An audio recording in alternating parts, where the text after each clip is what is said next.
everybody to be able to see the rabbi. Today is our Shabbat appreciation. Welcome.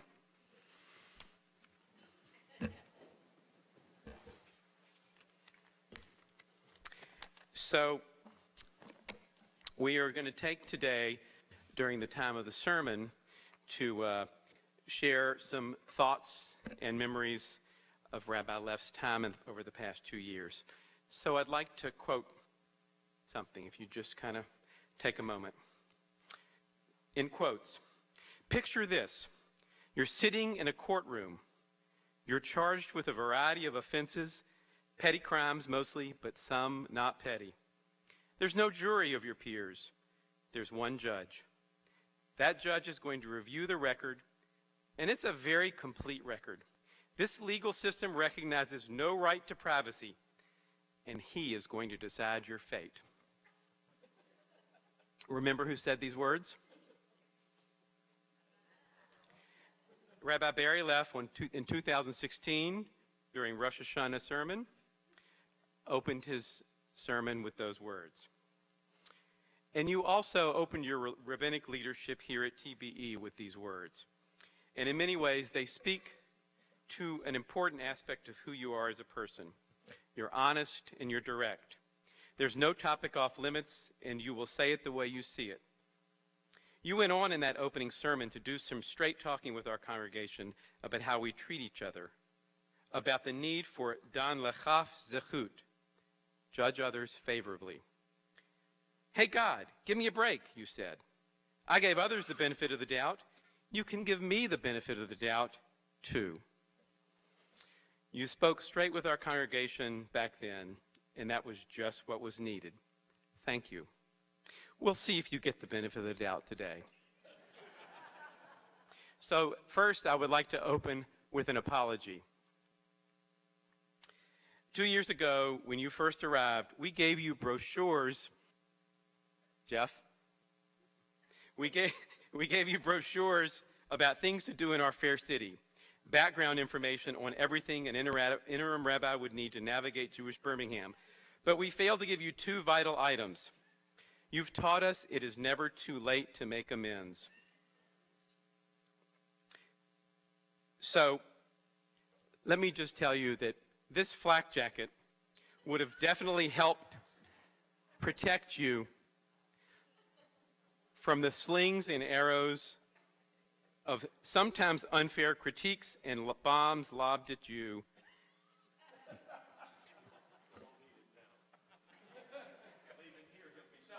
I'll leave it for Rabbi Slater, though. He's going to need it. Now we'll make sure. He says he was in the military back in the old days. It's up to you if you want to wear it. Now you have it. Well, I'm protected.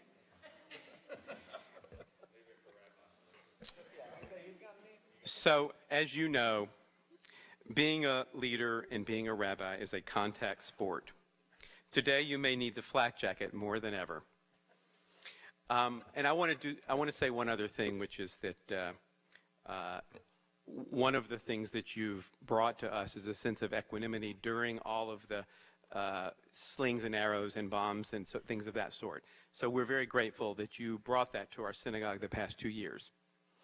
The second item that I have for you today is from the staff.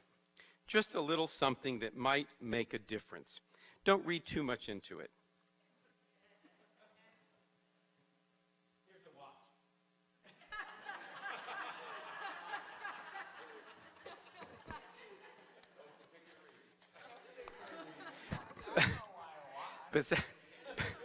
Besides being a straight talker, you also lived up to your advertised outside-of-the-box rabbi. Within months of your arrival, you were fundraising for the temple as a long-distance marathoner, organizing gatherings focused around your beloved beverages, bourbon and Bible, wine and wisdom, coffee and Kabbalah. You're a poet, too, clearly. So the fact that you're sitting up here with a flak jacket beside you speaks to another quality that we all appreciate, your sense of humor. You like to have a good time, and you're not embarrassed to dress in a unicorn onesie for Purim, trade jokes with a red-headed rabbi named Glussman, or crack a one-liner in a sermon. highlighted with your own big laughter for emphasis. Straight talking, outside of the box, playful. Did I mention nerdy? Who else likes to read and write rabbinic assembly responses on topics like ethics and intellectual property? Eating animals. Is your meat really kosher? Test tube meat. Is it meant for the Jewish table? I know your Wednesday morning group has learned much about the minutia of Jewish law on intellectual excursions with you. Nerdy is another way we down here in the South call dang smart. And of course, we all know about your aviation excursions. Facebook is aflutter with pictures of you flying to places in the Southeast, grinning wildly with the excitement of a real-life excursion. Outside the box, indeed. I want to clear up one more thing before I pass the baton, or the bomb. Some have said you're introverted and not a people person. Well, I've seen you up close, so let me set the record straight on this Judgment Day. I've not met a person more social who jumps at the chance to bring people together for drinks and discussion, who opens his doors for vegan Shabbat dinner, and arrives right on time to the free bourbon tasting, who calls the sick or grieving within minutes to console them, to listen, and to provide pastoral care. Rabbi, being an interim leader is no cakewalk, but you have walked and run with authentic joy and commitment, and we're grateful. You can keep the flak jacket for the next few minutes. It may help for our next two presenters. Rabbi, thank you very much for everything you've given.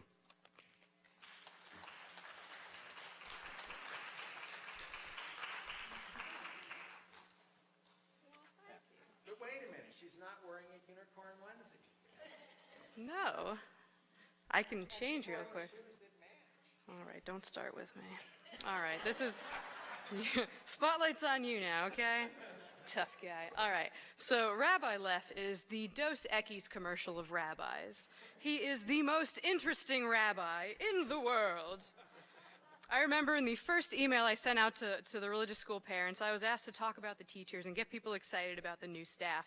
The problem was, I knew nothing about the teachers because they were all hired before I arrived in Birmingham. So what I did was, I just made stuff up about the teachers that were funny to me and probably nobody else. Kelly, after earning her MFA in finger painting in 1998, decided to give back to the Jewish community and start teaching Torah to kindergartners. When Lisi's not teaching, she can be found at the top of Vulcan, yodeling her little heart out.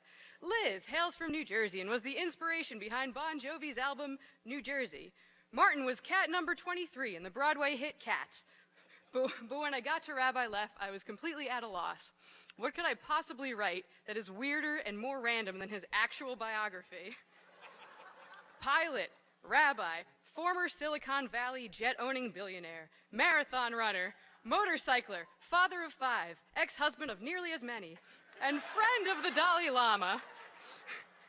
I didn't know what to do, so I just included a synopsis of Breaking Bad. I have learned more in these 9 months at Temple Beth-El than I probably have at any other job I've ever had, and Rabbi Leff had a lot to do with that. He wasn't the hand-holding, micromanaging type of supervisor. He, for the most part, left me alone and encouraged me to figure things out on my own. He let me make mistakes. So many mistakes! Why did you let me make so many mistakes? And then afterwards, he talked to me about how I could prevent making those mistakes again. Rabbi Leff has a different style of teaching than what I'm used to. Before coming here, my background and experience was mainly with the Reform movement, and I had a lot of catching up to do when it came to learning conservative nusach and traditional melodies. So one time I came up to him and I said, "Hey, Rabbi Leff, can you walk me through Vayechulu as slowly and as melodically as you possibly can?" And he said, "Certainly. Vayechulu hashamayim v'haaretz v'chol." Okay, great, cool. Super helpful. Could we maybe try it again, but like, you know, way slower? Oh, yeah, sure. Let me try again. Okay, then. I guess I'm going to adopt the Ifkers. So I think my favorite Rabbi Leff moment, though, happened around Purim. If y'all don't remember, February and March was a pretty busy time for us. We had 3 rabbinical candidate visits in a row, and because of our proximity to Purim, I tried to get all of them in my dinosaur onesie. Not while I was in it. calm down. All right. And for some reason, none of them were interested. Fast forward a bit, Rabbi Leff and I are on our way to a chesed program at Brookdale to sing with some residents, and I look at Rabbi Leff and say, "You're not going dressed like that, are you? Put this on." And I throw him my dinosaur onesie, and without even hesitating, he puts it on. He's like, "Of course, it's Purim. Why wouldn't I dress like a dinosaur?" See, not a unicorn. I'm the unicorn. You're next in this seat, Bob. And that right there basically sums up our whole relationship. I would be completely and unapologetically me, and he would just roll with it. So thank you, Rabbi Leff, for all the knowledge and whiskey you've shared with me, and more importantly, for never making me change my shoes.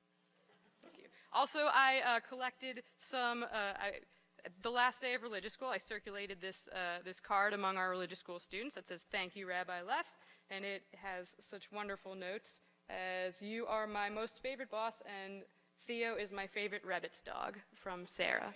Okay, so here's that.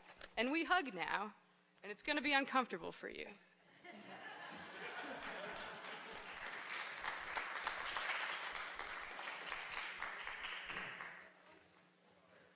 So mine's not going to be like Sarah's, that's for sure. Thank God. Yeah. Anyway. Rabbi Leff, on behalf of all of us here at Temple Beth-El, I want to say thank you. We asked you to step in as our pinch-hitting rabbi for 1 year, and then we kept you here for 2. Your insights on Torah, Talmud, kashrut, raising kids who stay Jewish, and all things in between will stay with us for many years after you go. Since you're leaving, I'm going to talk about the one thing I said we should never talk about on the Bima, which is politics.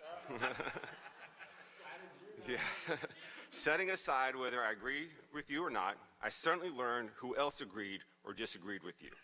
As president, I got to hear from every single member of this congregation who didn't agree with your political views. Every single one of them. Every time.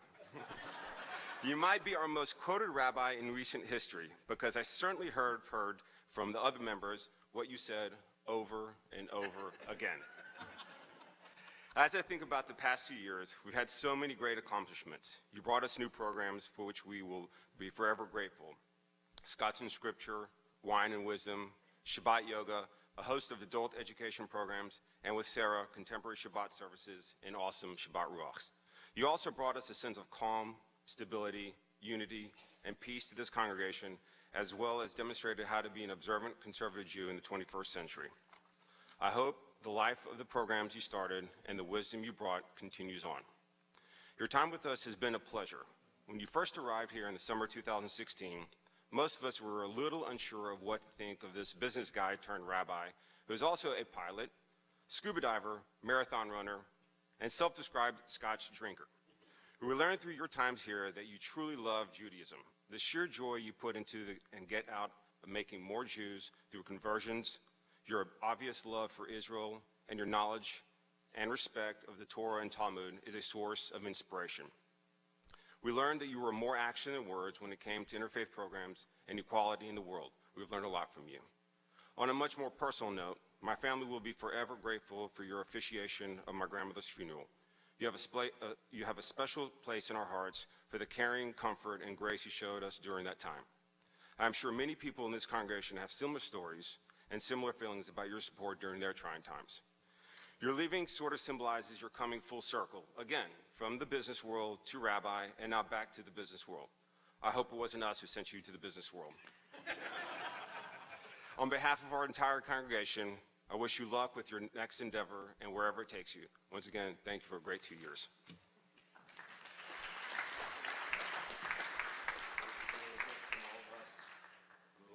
Whiskey, a little glass to drink it from, and a couple other good things. Thank you. So it's my turn now? You must. Oh, yeah, I must. The microphone just went out. Yeah, and having me sit there so people, were you like taking bets to see how many different shades of red I could turn? Is that what that was about? So, but I'm glad I get the last word. And of course, I have to share some words of Torah. So, the opening words to this week's Torah portion or Vaydaber Adonai el Moshe b'har Sinai lemor. The Lord spoke to Moses on Mount Sinai. Now, those of you who were at Jerry Routman's funeral yesterday heard me explain why the Torah was given on Mount Sinai, not because it was the tallest, most splendid mountain in the region. To the contrary, they say that Mount Sinai was the lowest mountain that could have been chosen. So why was it chosen then? To teach the importance of humility. Re'ena v'ze'ena, Yiddish commentary in this week's Torah portion, adds that the Shekhinah, the divine presence, only rests on someone who holds himself humble. As the prophet Isaiah said, I dwell on high in holiness, yet with the contrite and lowly in spirit. The Torah does not remain with someone who holds himself haughty, just as the verse says, Ho, all who are thirsty come for water. Just like water runs to the lowest place on earth in a valley, so we also find that the Holy One rests on a humble mountain, and he left all the high mountains and gave the Torah on Mount Sinai. Now, there are a few places in the prayer book where there's a line that causes me to wonder what the rabbis were thinking. One of those lines is in the addition we make to the Amidah during Hanukkah, when we thank God for delivering the strong into the hands of the weak, the many into the hands of the few, the guilty into the hands of the innocent, and the arrogant into the hands of those who engage with the Torah. And I always smile when I come to that line, because unless rabbis 2,000 years ago were very different than the rabbis I know today, I wouldn't exactly say that they are the polar opposite of the arrogant. But I do believe that humility is an essential character trait, and one of the occupational hazards of being a rabbi is you're a public figure, and if you do something good, you get a lot of praise, which can make the humble thing a little bit of a challenge. But fortunately, I have my partner Susie with me. After getting to spend some time with Susie, one of my daughters said, "Oh, I like Susie. She gives you sass, and you need that." I do feel humbled by the kind words you've had for me. I've really just been trying to do my job and to fulfill my mission of bringing Jews closer to God, to Torah, and to each other. And I'm glad I had the opportunity to spend a second year here, but it's also made this moment somewhat more difficult. There's a good reason that interim assignments are normally supposed to be 1 year only. It takes a rabbi and a congregation the first year just to start to get to know each other. During the second year, deeper connections are built on both sides. And I feel like in the last year, I've much more become your rabbi, not just the interim, and you've become my community. And standing in front of the congregation on the high holidays the second year felt much different than it did the first year. So that makes it a little more difficult emotionally to leave. I was thinking about how to sum up my experience here. During my time here, I've officiated at 16 funerals, 9 bar and bat mitzvahs, 6 confirmation graduates, 6 brises or baby namings, no weddings, and by next week, 7 conversions. The truth is, those statistics say more about the demographics of the community than anything else. It's an aging congregation. But if you combine brises, baby namings, and conversions, you've got 13 new Jews against 16 funerals. So while the numbers may be declining some, if we keep working on being welcoming to prospective converts, we can hold our own, which is a factor often overlooked by those who say that liberal Judaism is destined to fade away because of assimilation. I think almost everyone would agree that Temple Beth-El is in a better place now than it was 2 years ago. And Jacob talked about some of that, and I talked about it in my final bulletin article, so I'm not going to repeat it now. But, you know, it certainly wasn't all my doing, but I'm glad I had a part of it. And in the article, I said I couldn't thank everyone, but there are some people I want to thank. I want to start with Steve Green, Glynis Levitt, Lorraine Resnick, and Bridget Sikora for making my arrival here so easy and smooth. It was unbelievable. You know, I mean, I bought some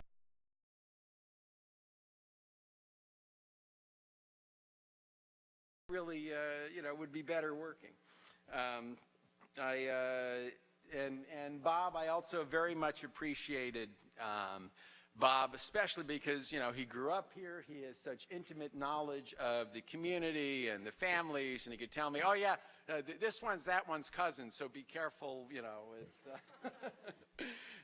you have to watch out for all of that, but he's been a very good partner in working here.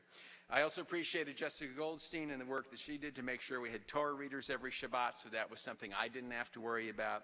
The Minyan leaders, Melvin, Matt, David, and Greg Odrezin are all inspirational in their dedication to this place and how they've been here every day. I appreciate everyone who participated in leading services, as that meant I didn't have to lead that part of the services. I've also definitely enjoyed working with Sarah, and especially the addition of music on Friday nights, which are much more spiritual now. Her sense of humor has been a fun addition, and if she wants to wear unmatched shoes, what the heck? That she'll get feedback from other people on what they think about that. I don't need to tell her. All the rest of the staff has been great to work with. Pam, Lindsay, Lisa, Warren, Nico. They've all been good to work with. I also enjoyed working with, where'd he go, Dan, on the my co-chair on the governance task force. I think we did some important work, and it was great to partner with him. And so many of you have opened your homes with hospitality or had kind words for me or otherwise been supportive. I couldn't begin to thank all of you, but I would like to mention Jeff Padower, especially for his help in putting my sukkah up, which was very appropriately ramshackle in appearance. I was amazed it actually lasted the whole week. And last but not least, my partner Susie, who left Colorado for Birmingham. Now that tells you, I don't know if that's love or what, but Colorado, Birmingham, and she's provided moral support when I needed it, and especially practical support, like getting everything ready for Shabbat when I have one of those last-minute things like a Friday funeral and can't do my share. It's been a great 2 years. I thank you for allowing me to be part of your spiritual journey, and I hope our paths cross again.